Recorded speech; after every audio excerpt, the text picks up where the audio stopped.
আজকে যে গল্পটা পড়ে শোনাবো সেটির নাম হচ্ছে সিংহ ও ইঁদুর। সিংহ হচ্ছে বনের রাজা। একদিন দুপুরবেলা রাজামশাই একটা গাছের নিচে শুয়ে ঘুমাচ্ছিলেন।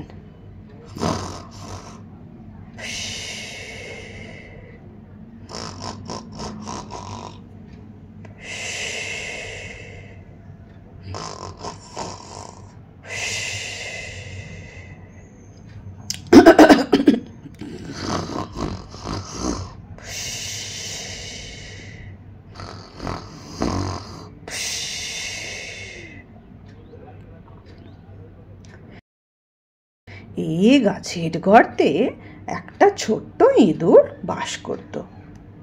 সে গর্তের বাইরে এসে সিংহের গায়ের উপর দিয়ে খেলে বেড়াতে লাগলো। আরে এটা কি? নরম তুলতুলে, এর পেটটা তো ভীষণই নরম। লাফাতে আমার খুব ভাল লাগছে। সিংহের খুব অস্বস্তি হতে লাগলো।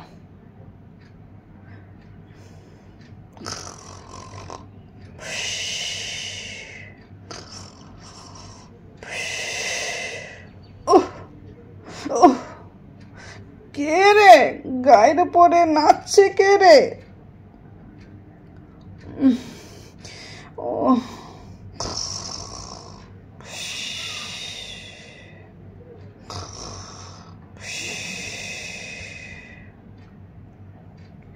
সে তখন নড়ে চড়ে আবার ঘুমিয়ে পড়ল।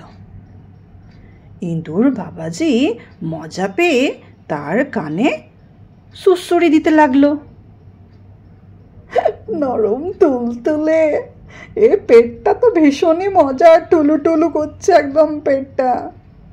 যাই যাই একটু ওর কানে সুড়সুড়ি দিই। লেজটাকেই ভরে দিই ওর কানে।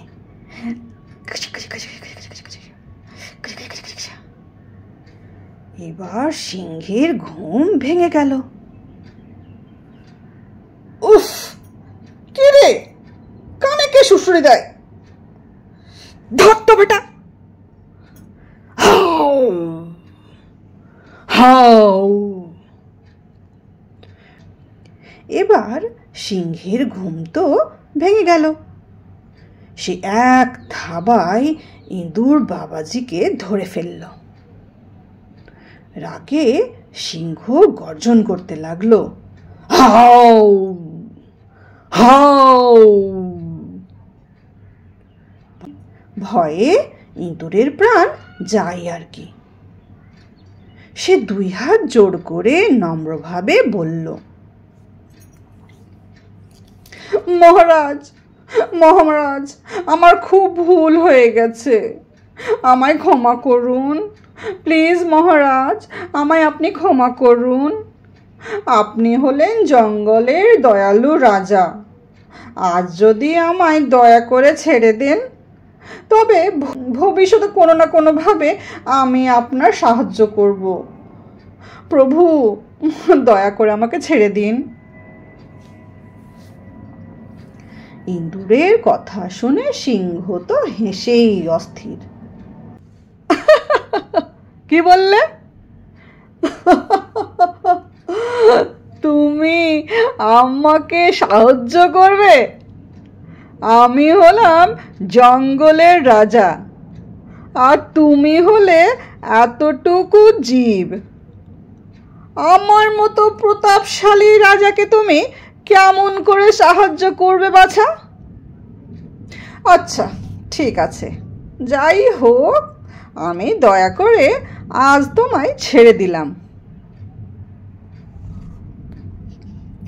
ধন্যবাদ রাজা, ধন্যবাদ।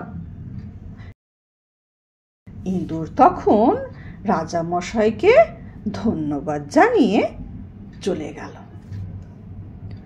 বেশ কিছুদিন পর একদিন রাত্রে সিংহের গর্জন শুনে ইঁদুর গর্ত থেকে বেরিয়ে এলো।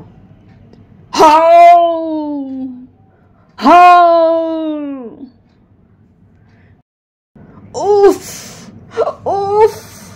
আমি একটুকু নড়তে চড়তে পারছি না, আমার পাটাও আমি ছড়াতে পারছি না। এই শিকারীগুলো শুধুই বাঘের জন্য ফাঁদ পেতে রাখে, শুধুই আমাদের শিকার করে নেয়। একটু আমি মাথাটাও তুলতে পারছি না। উফ! বাঁচাও! How how!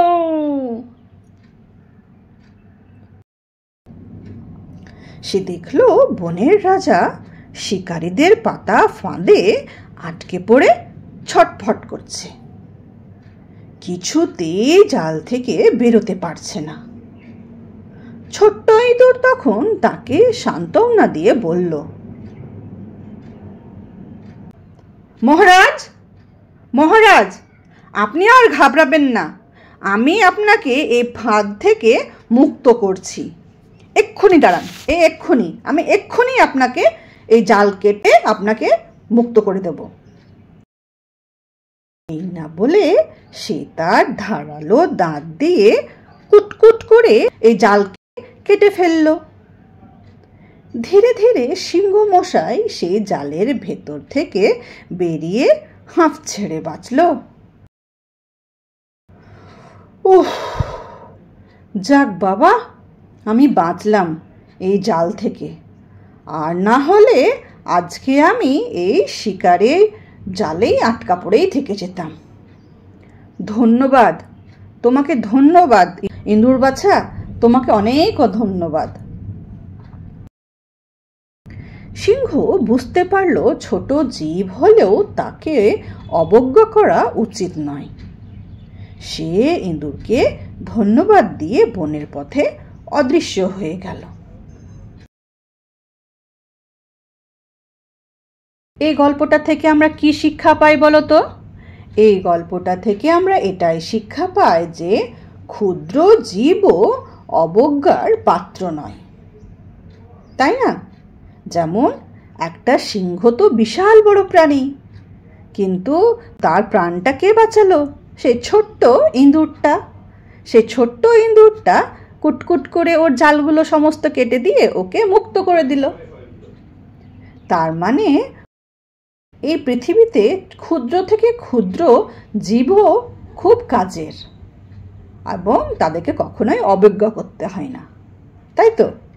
ঠিক আছে।